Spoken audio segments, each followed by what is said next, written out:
Todo mundo no Brasil conhece a história dos japoneses que vieram para cá. Os imigrantes que chegaram no começo do século XX, que plantaram café no interior de São Paulo, que construíram uma das maiores comunidades japonesas fora do Japão no mundo inteiro. Essa história todo mundo conta. Mas existe uma outra história, que aconteceu ao contrário, e que quase ninguém no Brasil sabe que existiu. Centenas de milhares de brasileiros foram para o Japão, não de férias, não por alguns meses, para morar, para trabalhar, para criar filhos. Alguns estão lá até hoje, décadas depois, e nunca mais voltaram. E o Brasil, por todo esse tempo, praticamente ignorou que eles existiam. O Japão fica no extremo leste da Ásia. É um arquipélago, um conjunto de ilhas, com 125 milhões de habitantes, espremidos num território menor que o estado de Minas Gerais. É a terceira maior economia do mundo. Produz carros, eletrônicos, tecnologia, cultura. É famoso pela organização, pela pontualidade, pela segurança. Uma das sociedades mais funcionais do planeta, onde os trens chegam no horário certo ao segundo, onde os índices de criminalidade são entre os mais baixos do mundo. Mas o Japão tem um problema silencioso que está se tornando uma crise. Os japoneses estão envelhecendo e parando de ter filhos. Quase 30% da população tem mais de 65 anos. A taxa de natalidade é uma das mais baixas do mundo. Isso significa menos jovens, menos trabalhadores, menos pessoas para sustentar a economia. E os japoneses, culturalmente, têm resistência a receber estrangeiros. O Japão foi, por séculos, um país fechado. A identidade nacional é forte, quase intocável. Imigração em massa nunca foi uma opção fácil de vender para a população. Então, nos anos 80, o governo japonês teve uma ideia. Uma solução que parecia perfeita, pelo menos no papel. Em 1908, o primeiro navio com imigrantes japoneses chegou ao Brasil. Vieram trabalhar nas lavouras de café, fugindo da pobreza e da superpopulação no Japão. Ao longo das décadas seguintes, vieram mais, e mais, e mais, até o Brasil se tornar o país com a maior comunidade japonesa fora do Japão. Mais de 1,5 milhão de descendentes, concentrados principalmente em São Paulo. 80 anos depois, a situação se inverteu. O Japão precisava de trabalhadores para suas fábricas. Trabalhos pesados, repetitivos, em turnos noturnos, que os próprios japoneses não queriam mais fazer. E olhou para o Brasil com uma lógica simples. Esses descendentes têm sangue japonês. São culturalmente diferentes de um estrangeiro comum. O Japão consegue aceitar isso. Em 1990, o governo mudou a lei de imigração. Criou um visto especial para Nikkeis, os descendentes de japoneses, e para seus cônjuges e filhos, mesmo que não tivessem nenhum sangue japonês. Um visto de trabalho renovável, sem restrição de setor. O Brasil vivia uma crise econômica brutal. Inflação de 4 dígitos, desemprego, incerteza, e de repente existia uma porta aberta para um dos países mais ricos do mundo. A resposta foi imediata. Nos anos 90, a migração explodiu. Famílias inteiras venderam tudo que tinham, compraram passagem e foram. No pico, havia mais de 310 mil brasileiros registrados no Japão. Eram a terceira maior comunidade estrangeira do país, atrás apenas de chineses e coreanos.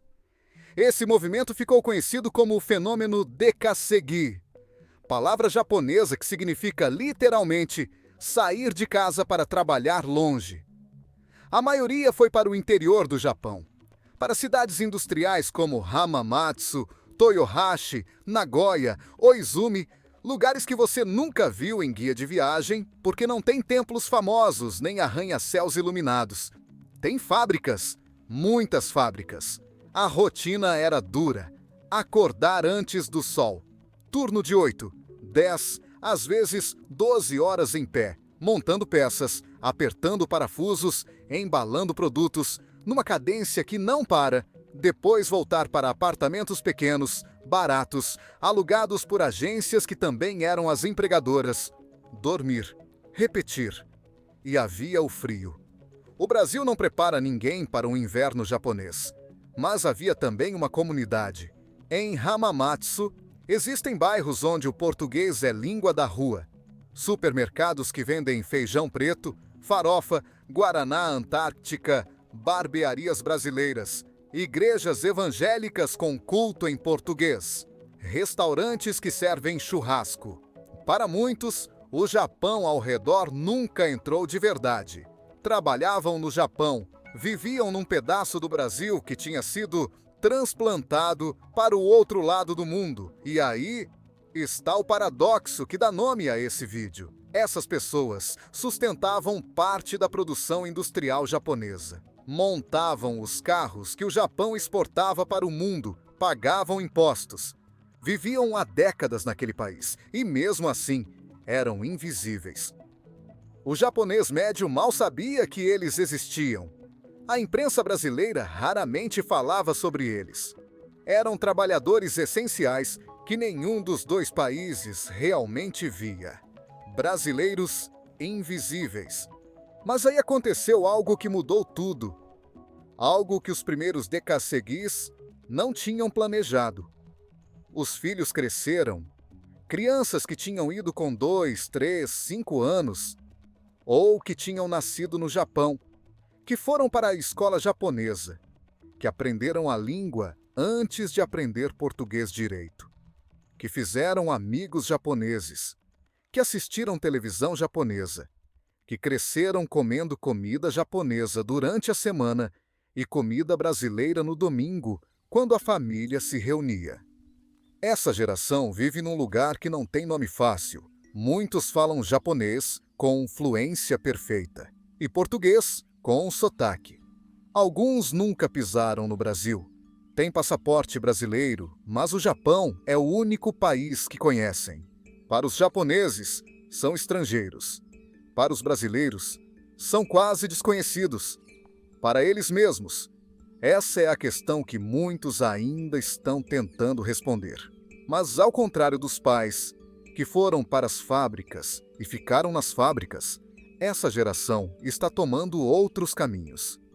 Estão entrando em universidades japonesas, abrindo empresas, trabalhando em escritórios, em hospitais, em empresas de tecnologia, ocupando espaços que a geração anterior não tinha nem tempo de imaginar, porque estava ocupada demais sobrevivendo.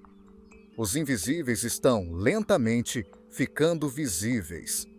E o Japão, que precisou deles por décadas, sem admitir isso abertamente, começa a ter que lidar com uma pergunta que não tem resposta simples.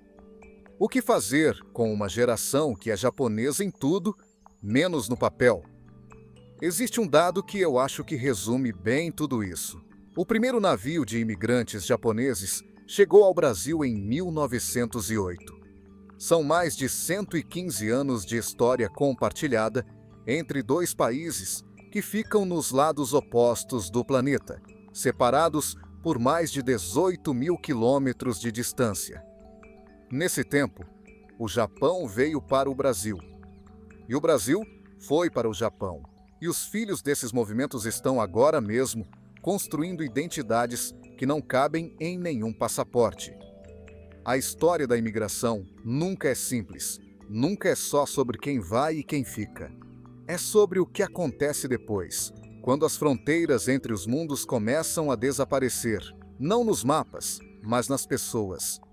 O Japão que o Brasil admira de longe tem, espalhado pelo interior industrial, um pedaço silencioso do Brasil que quase ninguém viu. Você tem alguma ligação com essa história? É descendente de japoneses? Ou conhece alguém que foi para o Japão como decassegue? Me conta nos comentários. Eu quero muito ler essas histórias. E se você curtiu esse formato, se inscreve no canal. Porque na semana que vem eu vou falar de um país que fez algo que o mundo inteiro achava impossível. ressuscitou uma língua que estava morta há 2000 anos e a transformou no idioma oficial de uma nação inteira. Não vou contar qual é agora, mas quando o vídeo começar, você vai entender na hora.